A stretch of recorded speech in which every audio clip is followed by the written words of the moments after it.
ఈ రోజు Nag Panchami serial episode లో ఏం జరగబోతుందో తెలుసుకుందాం. పంచమి పిల్లలైతే పంచమి దగ్గరే శాశ్వతంగా ఉండిపోబోతున్నారు. తర్వాత కరాళి అయితే అంతమైపోబోతుంది. నాగేశ్వరికి పణీంద్రకు వివాహం జరిగి ఆ పుట్టబోయే బిడ్డ నాగలోకానికి మహారాణిగా కాబోతుంది. సుబ్బు పంచమికి మోక్ష కుటుంబంలో వాళ్ళందరికీ సుబ్రహ్మణ్యేశ్వర స్వామిగా దర్శనం ఇవ్వబోతున్నాడు. అసలు ఏం జరగబోతుందో తెలుసుకోవాలంటే మనం ఎపిసోడ్ లోకి వెళ్ళిపోతాం. మోక్ష వాళ్ళ ఇంట్లో సుబ్రహ్మణ్యేశ్వర స్వామి పూజకు అన్ని ఏర్పాట్లు చేసుకుంటారు. ముహూర్తానికి టైం అవుతూ ఉండడంతో పూజారి పీటల మీద కూర్చుంటే పూజ ప్రారంభిస్తానని చెప్తూ ఉంటాడు. ఈ పూజ చేసినంత మాత్రాన కనిపించకుండా పోయిన పిల్లలు కనిపిస్తారా ఏంటి? ముందు పోలీస్ స్టేషన్ కి వెళ్లి కంప్లైంట్ చేద్దామని చెప్తూ ఉంటుంది జ్వాల. సుబ్రహ్మణ్యేశ్వర స్వామి ఒక్కడే మన బిడ్డల్ని కాపాడగలడు. పూజ పూర్తయిన తర్వాత పిల్లల్ని వెతకడానికి వెళ్తామని మోక్ష పంచమిలతో పాటు ఇంట్లో వాళ్ళందరూ చెప్తూ ఉంటారు. ఏదో బలమైన కోరిక కోరుకుని ఈ పూజకు ఏర్పాట్లు చేసినట్లున్నారు. ఈ పూజ పూర్తయితే మీరు అనుకున్నది ఖచ్చితంగా తీరుతుంది. ఆ స్వామి మహిమ అలాంటిది అని పూజారి కూడా చెప్పడంతో తర్వాత మోక్ష పంచమిలైతే పూజలో కూర్చునేస్తారు. తర్వాత ఇంట్లో అందరూ పూజలోకి కూర్చుంటారు. ఒక్క జ్వాల వరుణ్లు తప్ప. వరుణ్ అయితే పూజలో కూర్చుందాం జ్వాల, పూజ అయిపోయిన తర్వాత కావాలంటే కంప్లైంట్ చేద్దాం, ముందు పూజ జరగనివ్వు అని చెప్పడంతో ఇక జ్వాల కూడా పూజలో కూర్చుంటుంది. నాగేశ్వరి నాగదేవతను ప్రసన్నం చేసుకుని వైశాలి కనిపించడం లేదు అని చెప్పడంతో, ఏంటి నాగేశ్వరి, నువ్వే కదా మహారాణి అంశతో పుట్టిన అమ్మాయి ఎవరో తెలిసిపోయిందని చెప్పావు, ఇప్పుడు కనబడడం లేదని చెప్తున్నావేంటి అని అడగడంతో, నేను నిజమే చెప్తున్నాను మాత, వైశాలి కనిపించడం లేదని ఇంట్లో వాళ్ళందరూ కంగారు పడుతూ ఉండడం చూశాను అని చెప్తుంది. పంచమినే పిల్లల్ని దాచేసి కావాలని ఇలా చేస్తుందేమో అని నాగదేవత అనడంతో, పంచమి కడుపులో నాగ అంశతో పుట్టిన వైశాలితో పాటు జ్వాల కడుపులో గరుడ అంశతో పుట్టిన గణ అనే పిల్లవాడు కూడా కనిపించడం లేదు. ఆ పిల్లవాడు ఎవరో కాదు, మన నాగలోక యువరాజు పణీంద్రను ఆ కరాలి గరుడ శక్తిగా మార్చి జ్వాల కడుపులోకి ప్రవేశపెట్టింది. ఇప్పుడు ఆ పిల్లవాడు గరుడ శక్తితో కరాలి ఆధీనంలో ఉన్నాడు. ఆ అబ్బాయి కూడా ఇప్పుడు కనిపించడం లేదు. అంటే ఇది ఖచ్చితంగా ఆ కరాలి పని అయి ఉంటుంది. పంచమి మీద కరాలికి ఎప్పటినుంచో పగ. తన అన్న నంబూద్రుని పంచమి చంపినప్పటి నుంచి ఏదో ఒక ప్రయత్నం చేసి పంచమి మీద దాడులు చేస్తూనే ఉంది. ఇప్పుడు కూడా వైశాలిని అడ్డు పెట్టుకుని పంచమి మీద దాడి చేయడానికి ఆ కరాలి ప్రయత్నం చేస్తుందేమో, కానీ వైశాలిని చంపే ప్రయత్నం మాత్రం చెయ్యదు. ఎందుకంటే పంచమి కడుపులో నాగాంశతో జన్మించబోయేది నాగలోక మహారాణి విశాలాక్షి అని కరాలికి తెలుసు. అది నేనే చెప్పాను. తన చేతిలోనే కరాలి మరణం సంభవిస్తుంది అని కూడా చెప్పాను. కాబట్టి వైశాలిని చంపే ప్రయత్నం చెయ్యదు. తనని అడ్డు పెట్టుకుని ఇంకేదో సాధించాలని చూస్తూ ఉంది అని నాగేశ్వరి చెప్పడంతో, కరాలి ఆలోచన ఏంటో మనకు తెలియదు నాగేశ్వరి, కానీ మన నాగలోకానికి కాబోయే మహారాణిని మాత్రం కరాలి బారి నుంచి మనమే కాపాడుకోవాలి. నువ్వు అనుమానించినట్లుగా అదే నిజమైతే మనం ఆ కరాలితోనే తేల్చుకుందాం పదా అని నాగదేవత నాగేశ్వరితో చెప్తుంది. తర్వాత ఇద్దరు అక్కడి నుంచి కరాలి దగ్గరకు బయలుదేరతారు. కరాలి మంత్ర ప్రభావంతో వైశాలి గణ కరాలి గుహ లోపలికి చేరుకుని కరాలికి చెరొక వైపు నిలబడి కరాలి ఆధీనంలోనే ఉంటారు. కరాలి మాత్రం కూర్చుని మంత్రాలు చదువుతూనే ఉంటుంది. మరొక పక్క పంచమి మోక్ష వాళ్ళ ఇంట్లో సుబ్రహ్మణ్యేశ్వర స్వామి పూజ నిర్విఘ్నంగా జరుగుతూ ఉంటుంది. ఒక్కసారిగా సుబ్బు ప్రత్యక్షమైపోతాడు. కరాలి ఆధీనంలో ఉన్న గణాని వైశాలిని తన మహిమతో కరాలి వశీకరణ నుంచి మామూలు స్థితికి వచ్చేలా చేస్తాడు. తర్వాత వాళ్ళిద్దరూ కింద పడిపోతారు. ఆధీనంలో ఉన్న పిల్లలిద్దరూ కింద పడిపోవడంతో ఏం జరుగుతుందో అర్థం కాక చుట్టూ చూస్తున్న కరాలికి తన ఎదురుగా ఒక వెలుగు కనిపించడంతో కరాలి ఆ వెలుగును చూసి తట్టుకోలేకపోతుంది. అప్పుడు ప్రత్యక్షమవుతాడు మన సుబ్బు. సుబ్బును చూసిన కరాలి, ఇదంతా నీ మాయనా అని కరాలి అడుగుతూ ఉంటే, నీ అత్యాసే నీకు ఎదురు తిరిగింది కరాలి అని సుబ్బు చెప్తూ ఉంటాడు. ఆ పంచమి అంతం చూసేదాకా నేను నిద్రపోను అని కరాలి అంటూ ఉంటే, అది ఈ జన్మలో జరగదు కరాలి, ఈ క్షణం నుంచే నువ్వు అన్ని మర్చిపోతావు, ఈ అడవిలోనే తిరుగుతూ ఇక్కడే నువ్వు ప్రాణాలు వదిలేస్తావు అని తన మంత్రశక్తితో సుబ్బు కరాలిని శపిస్తాడు. కరాలి నక్కలాగా మారిపోయి అక్కడి నుంచి పరుగులు తీస్తూ వెళ్లిపోతుంది.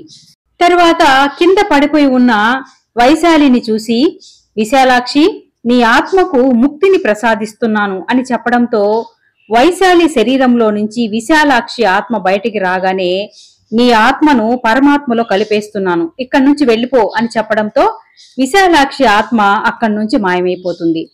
తర్వాత గణ శరీరంలో ఉన్న గరుడరాజుతో కూడా ఇలా చెప్తాడు.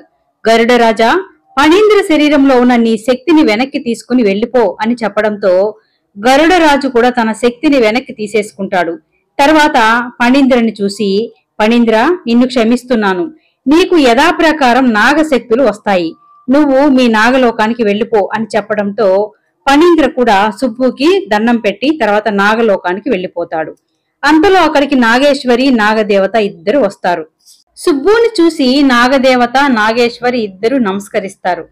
ఫణీంద్ర తన తప్పును తెలుసుకున్నాడు, అందుకే ఫణీంద్రని నాగలోకానికి పంపించేశాను, మీ నాగలోకానికి మహారాణి లేని లోటు తీరబోతుంది అని చెప్పడంతో అవును స్వామి, పంచమి కడుపున పుట్టిన మా విశాలాక్షియే కాబోయే మహారాణి అని నాగదేవత చెప్తూ ఉంటే సుబ్బు మాత్రము మీ నాగలోకానికి కాబోయే మహారాణి విశాలాక్షి కాదు, తన ఆత్మకి విముక్తి కలిగించి పరమాత్మలో కలిపేశాను, కాని మీ నాగలోకానికి మహారాణి లేని లోటును తీరుస్తున్నాను, ఫణీంద్రకి నాగేశ్వరికి వివాహం జరిపించండి, వాళ్ళిద్దరికీ పుట్టబోయే బిడ్డ మీ నాగలోకానికి కాబోయే మహారాణి అని సుబ్బు చెప్పడంతో నాగదేవత నాగేశ్వరి ధన్యవాదాలు తెలుపుకుంటూ, నాగదేవత అయితే మా నాగలోకానికి రాణి లేని లోటును తీరుస్తున్నందుకు చాలా సంతోషంగా ఉంది స్వామి అని చెప్పి ఇక వాళ్ళిద్దరూ సుబ్బు దగ్గర సెలవు తీసుకుని అక్కడి నుంచి వెళ్ళిపోతారు.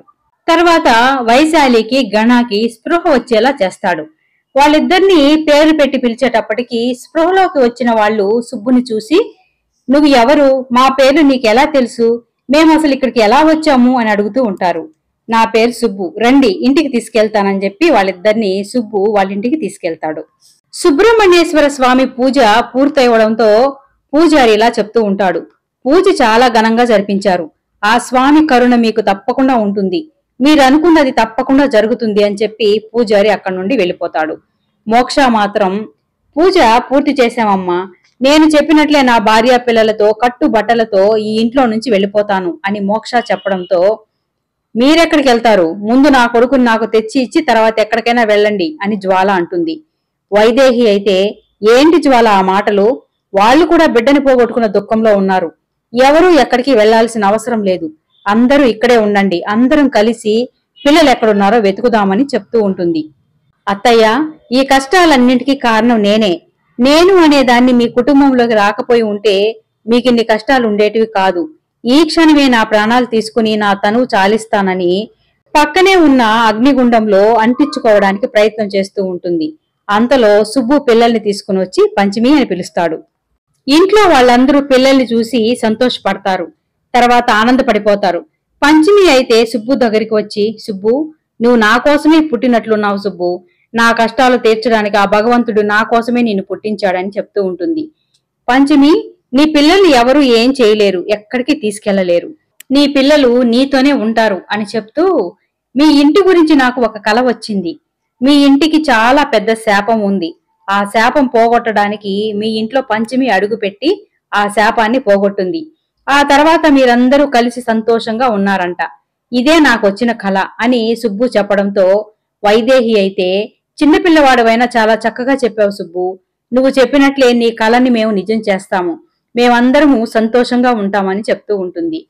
ఇక్కడ నా విద్యాభ్యాసం పూర్తయిపోయింది పంచమి, ఇక నేను మా ఊరికి వెళ్ళిపోతున్నాను, వెళ్ళొస్తాను అని మోక్షకి పంచమికి ఇంట్లో వాళ్ళందరికీ చెప్పి సుబ్బు వెళ్ళిపోబోతూ ఉంటాడు.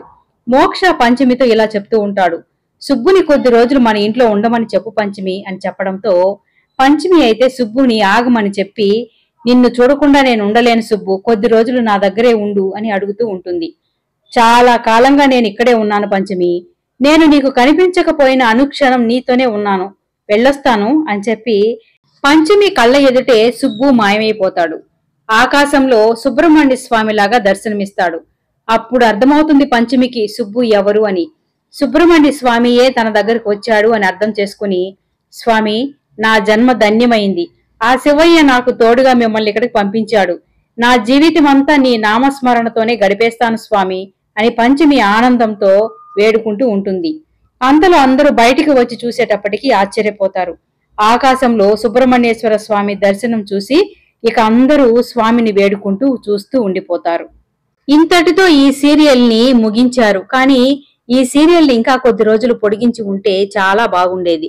ఇంకా చాలా కంటెంట్ ఉంది. కానీ ఎందుకు ఇలా ముగించారో మనకైతే అర్థం కాలేదు. ఈ సీరియల్ ని ఇంత తొందరగా ముగించడం నాకైతే చాలా బాధగా ఉంది. మరి మీకెలా ఉందో కామెంట్ రూపంలో తెలియజేయండి.